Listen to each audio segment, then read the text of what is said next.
Magandang umaga po sa inyong lahat. Mga ginigiliw kong taga-subaybay na nanonood ng aking mga videos. More blessing po sa atin. At maraming salamat na kahit papano nakikinig naman po ako sa mga balita na hindi man tayo gaano na perwisyo ng bagyong Pipito. Para po sa akin, itong mga pagsubok na dumagok sa ating buhay, ito ay kaakibat natin. Katabi na ito ng ating buhay, kakambal sabi. Kaya para sa akin, sa edad ko na ito, medyo hindi na ako masyado tinatablan na ako magpaalipin pa sa mga pagsubok na hindi naman dapat pansinin. Kasabihan nga, joke ng mga matatanda, hayaan mo naman problema, ang problema sa kanyang problema. Tayong mga matatanda na, ang dapat natin pansinin, yaong mga ikagagalak ng ating mga puso. Kaya pabor din naman ako dyan, nasabi baga, mag-enjoy ang mga matatanda. Kung saan kasiyahan, na parang tinutulungan na maging masaya ang senior, kasi ang iba naman na mahirap na nagpaparatang gilik pa ng mga problema, mga suliranin na kahit hindi na kaya ng kanyang katawan, sige pa ng sige. Kaya hindi maiwasan na bigla ang maaatakihin, bigla magkakasakit dahil sa stress. Kaya para sa akin, alam po ninyo, naranasan ko po yan, na halos straight, maniwala kayo sa hindi, straight isang buwan, wala akong maayos na tulog, wala akong maayos na pagkain, wala akong maayos na pag-inom dahil ang tinatangkili ko, puro problema. Sa awa ng Diyos, mahal pa naman ako ng mga anak ko, na kahit papano may nakapansin sa akin. Niyakap niya ako at sinabihan niya ako, Mama, I love you. Napakasarap pakinggan na nagmumula sa anak. Nasabihan ka, Mama, I love you. Tama na ma, magpahinga ka na. Sa dinamay-dami ng anak ko, bukod tangi, nag-iisa na anak ko ang nagsabi sa akin na Mama, I love you. Dahil ang akala ko, ang salitang I love you, ginagamit lamang ng kabataan para sa minamahal nila, iniibig nila na mga kasintahan or whatever na mga pag-ibig nila na mga pangmundo.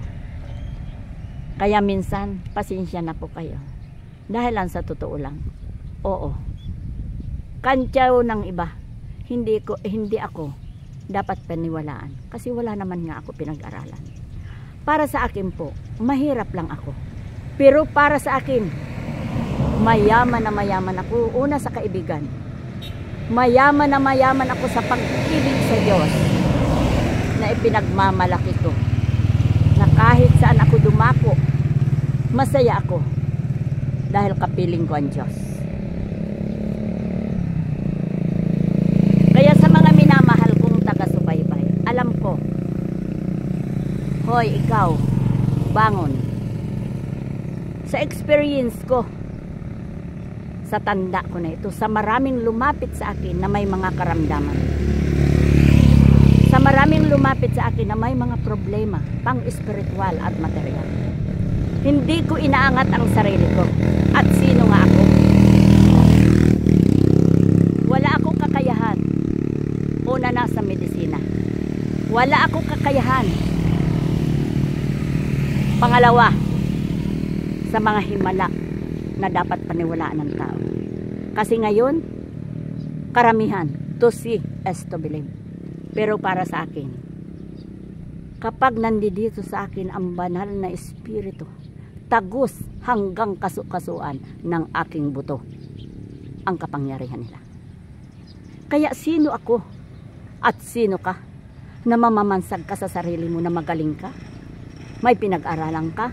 Matalino ka? No. Para sa akin, ang pagtingin ng Diyos sa atin ay pantay-pantay.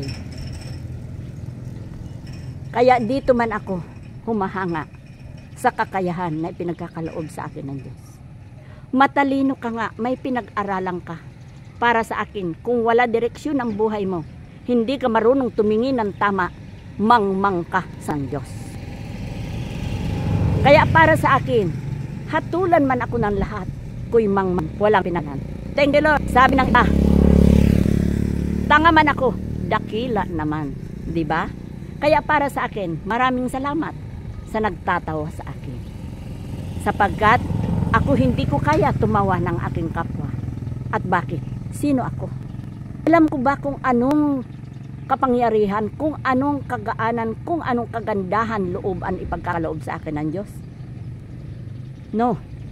Kaya sabi ng matatanda, huwag ka maghusga sa nakataob na bao. Pinaganda ng New Millennium. Don't judge the cover of the book. Ang galing ha, may pa-English pa. Pero para sa akin kung tutuusin, tama, huwag ka maghusga sa iyong kapwa. Dahil hindi mo alam, pagpalaan yan ng Diyos. Ang angking talino, ipagkaloob ng Diyos sa Kanya. Dahil nakabase sa akin, doon sa 15 misteryo, nandoon ko hindi nalilimutan. Pagdating doon sa 5 misteryo ng tuwa, naan sabi, ang 5 misteryo ng tuwa ay nawala si Kristo, nakuha sa gitna, sa templo sa gitna ng marurunong. Para sa akin, napakahimala ang Panginoong Hesukristo. Para sa akin, wala ako nabasa sa Bible, wala ako nabasa sa Pasyon na si Kristo nag-aral anuman uri ng kolehiyo. Kaya po para sa akin, mangmang man ako kung tagurian ng lahat. Pero ang karunungan ko, pinahihiram sa akin ng Diyos para matugunan ko ang mga bagay-bagay para ipaliwanag ko sa mga bagong kabataan. Isipin mo, walang pinag-aralan daw ang Panginoong Hesukristo dahil walang nabasa sa kasulatan. Subalit, anong karunungan, anong dunong ang nasa Kanya? Palibhasa siya para sa akin, anak ng Diyos kasi. Ang anak ng Diyos nagkatawang tao. Yan ang hindi ko po nalilimutan. Kaya mahirap ang maghatol. Mahirap ang maghusga. Sapagkat kung Diyos ang humatol sa atin, nakakatakot. Kung matalino ka ngayon, bawian ka ng Diyos ng inyong katalinuhan, paano ka? Kaya ang para sa akin, lahat pantay-pantay. Wala sa akin pangit at walang matalino sapagkat ang paningin ng Diyos, tayong lahat pare-pareho lang. Kaya gumaganda lang tayo, lalo na alam po ninyo, kung marami tayong pera. Kapag wala kang pera, nakakaawa. Kaya wag kang mainggit sa iyong kapwa, magsikap ka. Mayroon tayo 10 daliri na binigay ang Diyos. Itong 10 daliri natin, ito ang tungkod natin para makata natin ang tagumpay ng ating buhay. Kaya ito si Lola Sara, maniwala man kayo hindi. Ang 8 kong anak, ikinararangal ko. Sapagkat kahit papano wala sa kanila naging straight children noon sila'y bata pa. Nasasabi nila, kami daw po ay broken family. Pero para sa akin at nakinig po ako ng mga seminar, ang broken family pala, watak-watak ang pamilya. Watak-watak ang kabataan, namamalimos kung ano-ano mga bagay. Pero ako awa ng Diyos, sa sipag ko at tiyaga, napag-aral ko po siya. Kasalanan po nila at sumuko sila sa kahirapan. Malungkot man sabihin, nagsipag-asawa na sila.